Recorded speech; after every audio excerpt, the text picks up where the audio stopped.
We believe you should know who's donating to state races. Most often, that information is easy to find, but there's a growing national movement that allows donors to contribute to groups without being disclosed, and it's already showing up in our governor's race. Last week, we first told you about Governor Kay Ivey's largest donor, Get Families Back to Work, Inc., with two $750,000 donations back to back, the largest single donation Ivey's received since 2013. Get Families Back to Work is a 501c4, a social welfare nonprofit, or what's frequently referred to as a dark money group. It's called dark money for a reason. It's very, very difficult to track. Pete Quist is a researcher for OpenSecrets.org, which tracks financial spending for state and federal races. The key driver for dark money groups? Probably to hide who's donating, leaving you in the dark. That's the entire reason that we have campaign finance disclosure to begin with.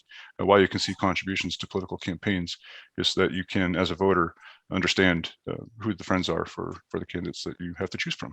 For the last week, we've attempted to track down information about Get Families Back to Work and its $1.5 million donation. It has a Washington, D.C. address, the same as the Republican Governors Association, but is registered as a non-stock corporation in Virginia as of 2021. The officers, also employees of the Republican Governors Association. Despite numerous attempts to reach the RGA, no response. The same from Governor Ivey's campaign, who made no effort to explain who's behind the money or its mission. The candidates get to know who it is, right? So the nonprofit is making a contribution to a candidate. That nonprofit can talk to that candidate about what they want and who they represent and so forth, but the public can't see it.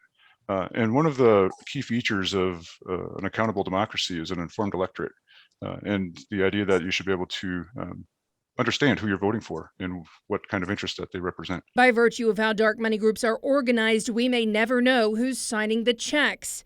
While it's considered a nonprofit, Get Families Back to Work isn't listed as a tax-exempt organization by the IRS. Eventually, they should have to file a 990, which is just basically a statement of their organization, who their major officers are, and anybody that's substantially paid.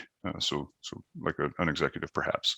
But that's about it. This is the group's sole donation in Alabama. It's not something we often see in state races here.